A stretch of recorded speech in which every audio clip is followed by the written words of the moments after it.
Halo semuanya, jangan lupa bahagia. Selamat datang di alur cerita film. Jika suka film ini, silahkan subscribe.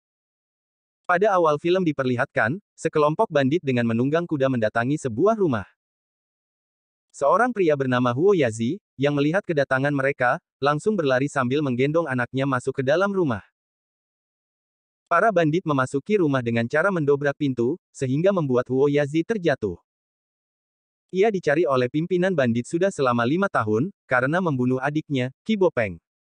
Dengan menodongkan pistol dan senjata laras panjang kepada Huo Yazi, pimpinan bandit menanyakan, alasan membunuh adiknya.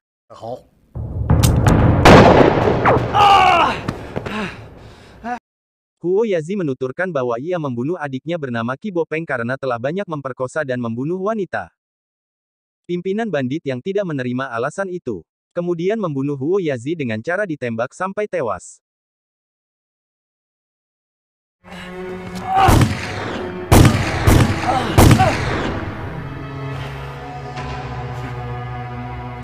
Sementara anak Huo Yazi, yang melarikan diri, dibunuh juga dengan cara ditembak dari jarak jauh.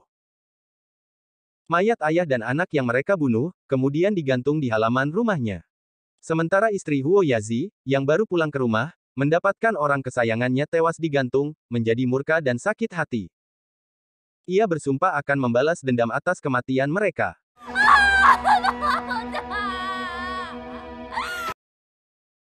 Karena sang janda belum mahir menembak, maka ia menyuruh seorang pria untuk membalaskan dendamnya kepada pelaku yang diketahui bernama Yang Bopeng. Ia merupakan ketua bandit kejam yang sering membunuh warga setempat. Terlihat kemudian saling kejar-mengejar dan saling menembak antara seorang pria suruhan sang janda melawan Yang Bopeng dan anak buahnya.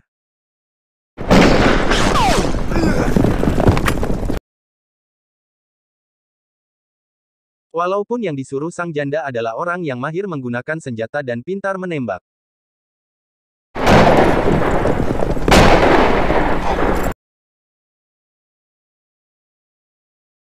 Namun, belum mampu melawan kehebatan para bandit. Ia mati tewas ditembak. Kemudian karena kecantikannya, sang janda pun kembali menyuruh seorang pemuda 26 tahun, untuk membalaskan dendamnya. Dengan imbalan ingin menjadikannya suami, apabila ia berhasil membalaskan dendamnya membunuh pelaku.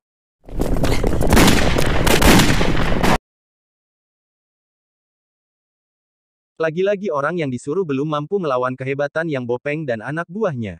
Bahkan yang disuruh sang janda melarikan diri. Untung saja berhasil kabur, kalau tidak, pulang tinggal nama.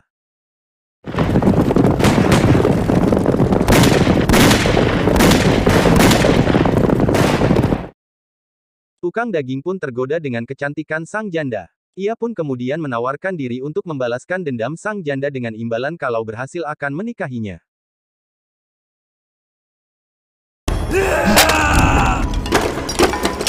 Ia pun seorang diri, dengan membawa parang andalannya, langsung masuk menyerang ke dalam markas para bandit.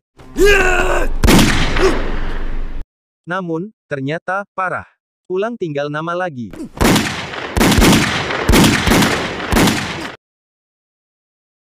Karena yang disuruh membalas dendam tidak ada yang berhasil, maka sang janda pun, terlihat mulai berlatih menembak. Beberapa hari ia rutin melakukan latihan. Mulai dari sasaran yang dilempar kemudian ditembak. Sampai kemudian, bergerak menunggang kuda sambil menembak. Dengan latihan yang sangat gigih. Ia kemudian mahir menembak menggunakan senjata genggam revolver. Sang janda yang membakar tempat tinggal para bandit. Maka mereka menjadi marah, ia kemudian didatangi di kediamannya. Para bandit meminta kepada temannya sang janda, yang merupakan seorang polisi untuk menyerahkan sang janda kepada mereka.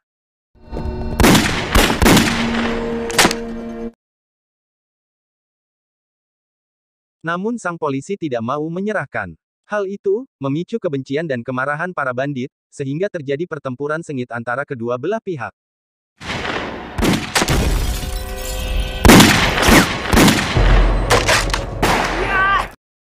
Dua orang melawan puluhan orang, saling menyerang satu sama lain.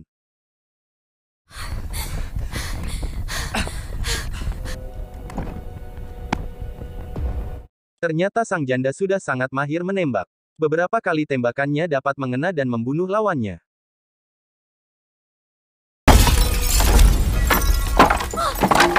Mereka berdua dengan sang polisi sempat ditodong salah seorang bandit. Namun, dibantu oleh warga yang sangat benci perbuatan para bandit. Mereka selalu menyakiti dan meresahkan warga.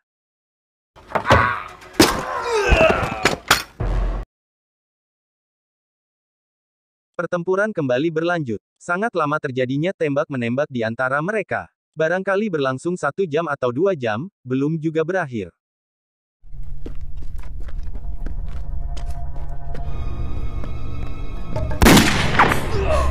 Sang janda bersama temannya, terlihat sangat percaya diri dan gagah berani. Mulai melancarkan aksi serangan yang terarah, sistematis, terstruktur dan masif. Mereka menghabisi lawan-lawannya satu persatu.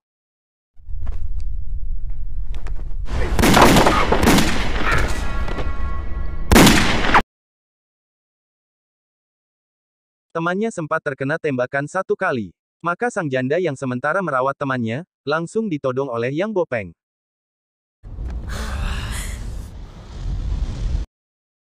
Namun dengan refleks terlatih, sang janda mengambil pisau. Kemudian, langsung mengambil gerakan menusuk dan melukai lawannya.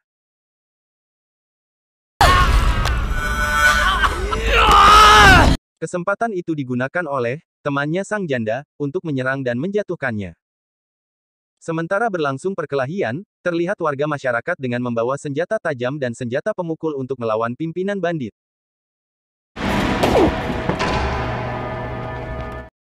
Namun ia masih sempat menembak dan membunuh beberapa warga.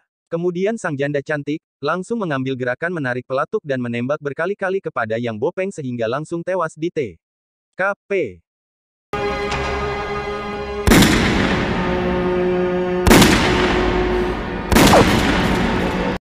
Dendam sang janda telah terbalaskan dengan tuntas.